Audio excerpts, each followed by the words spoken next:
আসসালামু আলাইকুম। অনেক দিন পরে আজকে একটা ভিডিও নিয়ে আসলাম। আজকে মূলত আমি আমার গাড়িটার সার্ভিস করাতে গিয়েছিলাম। তো যেহেতু হিরো গাড়ি চালাই, এটার সার্ভিস ছিল 4টা পর্যন্ত ফ্রি। তো আজকে গেলাম কারণ 100 দিনের বেশি হয়ে গেছে, 3000 কিলোর বেশি হয়েছে। তো যার জন্য পেইড যেই সার্ভিস সেটা করলাম, আমি কার্ড করে নিলাম।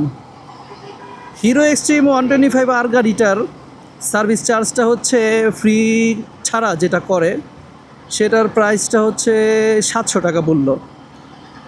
এখন আমি তাদের যে মেম্বারশিপটা সেটা নিলাম, কি যেন নামটা বললো আমার খেয়াল নেই। 1 বছরে 4টা সার্ভিস পাবো। তো এটায় আমার টোটাল 1900 টাকা চার্জ পড়লো। 1900 টাকা তো খারাপ না। একটা বছর আমি যেহেতু পে করে দিছি, একটা বছর আমি চালাতে পারবো, কোনো সমস্যা নেই। কিন্তু কোনো যদি পার্টস লাগে তখন আমাকে ওই পার্টসটা দিতে হবে।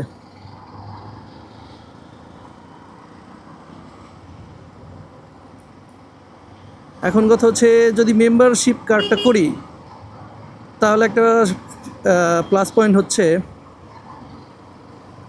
ইঞ্জিন অয়েল কেনার ক্ষেত্রে 5% ডিসকাউন্ট পাওয়া যাবে, যে কোনো পার্টসের ক্ষেত্রে 7% ডিসকাউন্ট। তো এটা ভালো, এটা আমি করতে পারবো।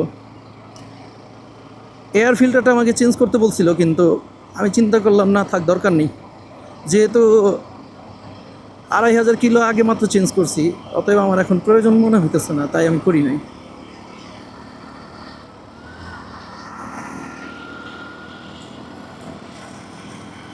অনেক দিন পর আজকে আমি ভিডিও করতেছি।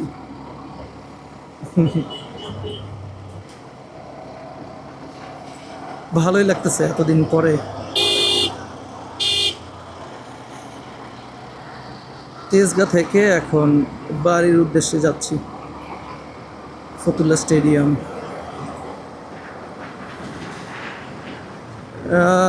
প্রত্যেকটা বিষয়ই, যেমন এই হিরো গাড়ি কেনার সময় আমার যে বন্ধু, যার থেকে আমি এর আগে গাড়িটা কিনছিলাম, তো আমাকে বলতেছিল, ধর বেটা তুই হিরো গাড়ি কিনবি কেন, হিরো গাড়ি তো ভালো না, 1 বছর পরে এরকম হয়ে যাবে, ওইরকম হইব। আমার চোখে একটা বিষয় হলো, আমি আগে দেখি, আগে ওই যে বলে না দর্শনদারি, আমার চোখে আগে ভালো লাগতে হবে। এখন সেটা যে কোনো বাইকই হোক, আমি কিনবো। তো যেহেতু সিদ্ধান্ত নিছি, তো তার জন্য অনেক বাইকই দেখতেছিলাম। কিন্তু এই বাইকটা যখনই লঞ্চ হইলো তখন এটা দেখে আমার মাথা ঘুরে গেছে। তখন আমি চিন্তা করছি যে আমি এই বাইকটাই কিনবো। যাক, ইন্ডিয়াতে যখন দেখলাম, এরপর তো বাংলাদেশে দেখেই বুঝলাম যে এই গাড়িটা হিরোর গেম চেঞ্জিং একটা বাইক হবে। তো এইটা যদি আমাদের দেশে আসে আমি এটা অবশ্যই কিনবো, ইনশাআল্লাহ। আর এতটুকু বিশ্বাস ছিল যে গাড়িটা যেহেতু এত সুন্দর, এটা পুরো ওয়ার্ল্ডে একটা আলোড়ন সৃষ্টি করবে। তো হয়েছেও সেটাই।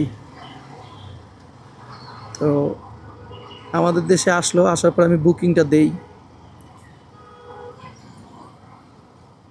বুকিং দেওয়ার পরে ডিসেম্বর 8 তারিখে আমি গাড়িটা পেয়েও যাই।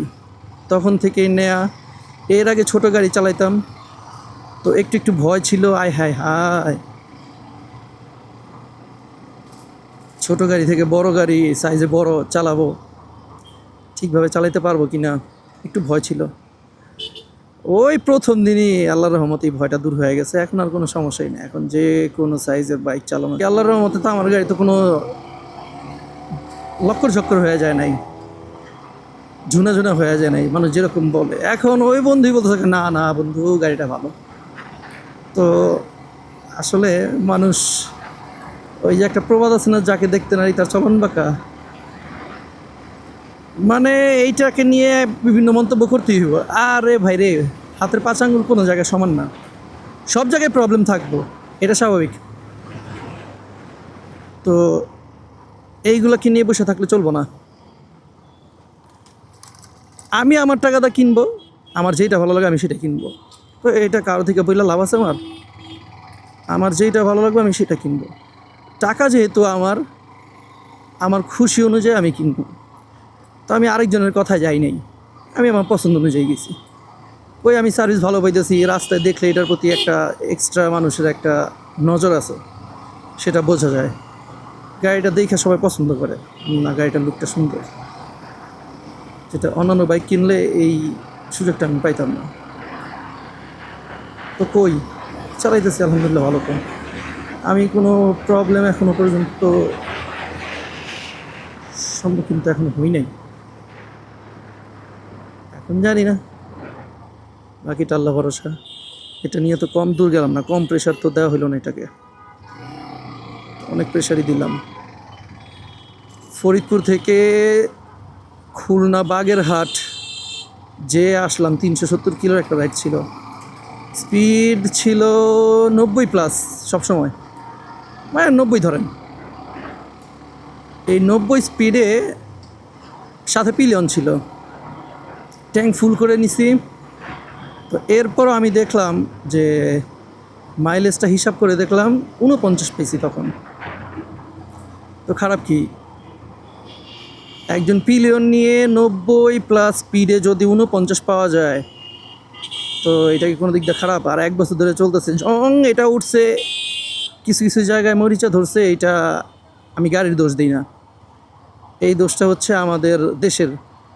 প্রচুর আর্দ্রতা আছে, প্লাস যেই পরিমাণে রাস্তাঘাটের অবস্থা, আমাদের এলাকার কথা বলি, যদি দেখেন তাহলে বুঝতে পারবেন, যেই পরিমাণে রাস্তার ভিতরে ময়লা, প্লাস বৃষ্টি হলে কাদা পানি, রাস্তায় এত গর্ত, এর ভিতরে যে বাইক এখনও টিকে আছে, এটি তো আলহামদুলিল্লাহ। জান আমার তেজপাতা বানায় ফেলছিল, প্রতিদিন গাড়িতে এমন চাকার উপরে, সিটের উপর প্রতিদিন প্যাক্কাদা উঠা যায়, এত পরিমাণে প্যাক্কাদার সময়ই ছিল। তো এটা তো আমি গাড়ি দোষ দিয়ে পারবো না, প্রতিদিন তো আর গাড়ি ধুতে পারি না। এত পরিমাণে কাদা পানির ভিতরে প্রতিদিন চলছে বর্ষার সিজনে, তো একটু জং আসাটা স্বাভাবিক। তো এটা আমি মাইনেও নিছি, এটা কোনো সমস্যা নাই। আমি আবার একটা কালার কিনে নিয়েছি, ওই কালার দিয়ে একটু হালকা পাতলা ঘষা দিয়ে ওই জংটাকে আবার আটকাই দিছি। আর অনেকের গাড়িটাই দেখলাম যারা ঢাকা শহরে ফ্ল্যাটে থাকে, সুন্দর ভিতরে নিয়ে যায়, মেইন রোডেই চালায়, এরকম রাস্তা কোনো কাদা পানির প্রশ্নই ওঠে না, তাদের গাড়িতে কোনো কিচ্ছু হয় না। প্রত্যেকটা কোম্পানি, সেটা হিরোকে বললেই না, প্রত্যেকটা কোম্পানি চায় তার সুনামটা যেন থাকে। ব্যবসা করতে আসছে ভাই, ব্যবসার বিষয়টা অন্যান্য সব কিছু থেকে আপনার আলাদা করতে হবে।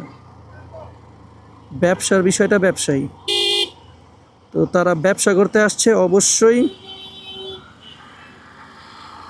মানুষের সন্তুষ্টিটা নেওয়ার চেষ্টা করতেছে। তো যদি না পারে, এই যে একবার আমি কিনলাম, আর তো কেউ কিনবো না, কিনবো কেউ কিনবো না।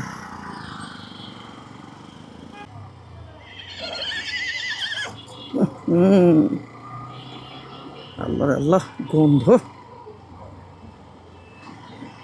হেলমেটের ভাইজর নামানো, তারপরেও গন্ধের চোটে টিকা যেতেছে না, আল্লাহ মাফ করো।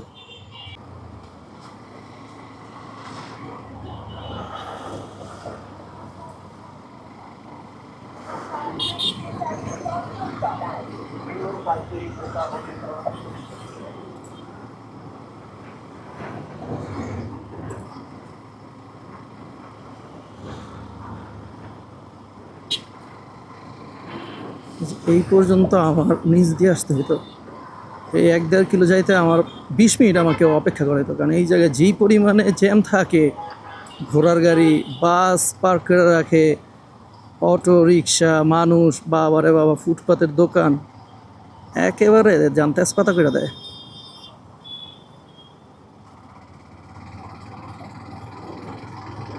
হ্যাঁ ঠিক আছে, তো 9541 বলছিল, ঠিকই তো আছে।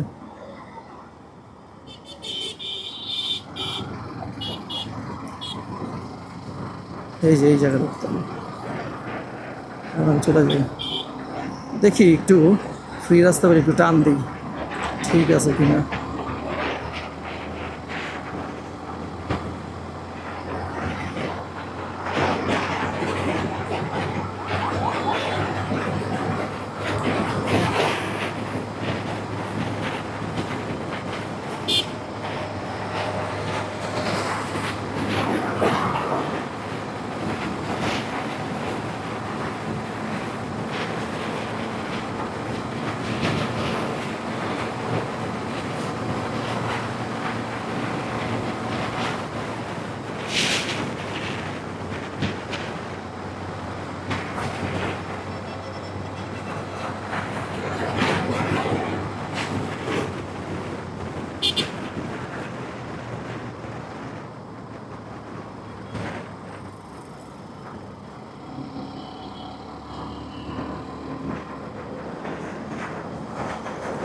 এই জায়গাগুলো, এই যে মাঝখানের যেই ডিভাইডারগুলো একটু রিস্কি।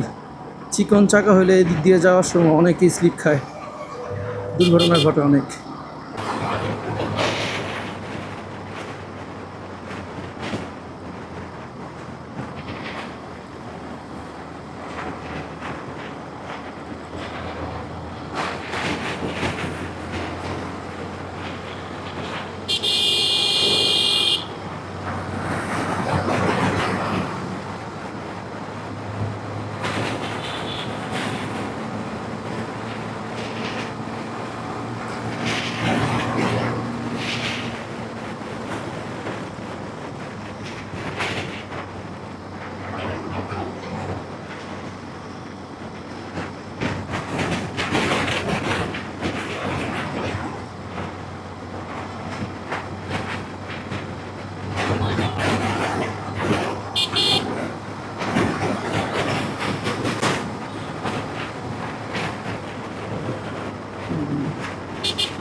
টোল প্লাজা চলে আসলাম।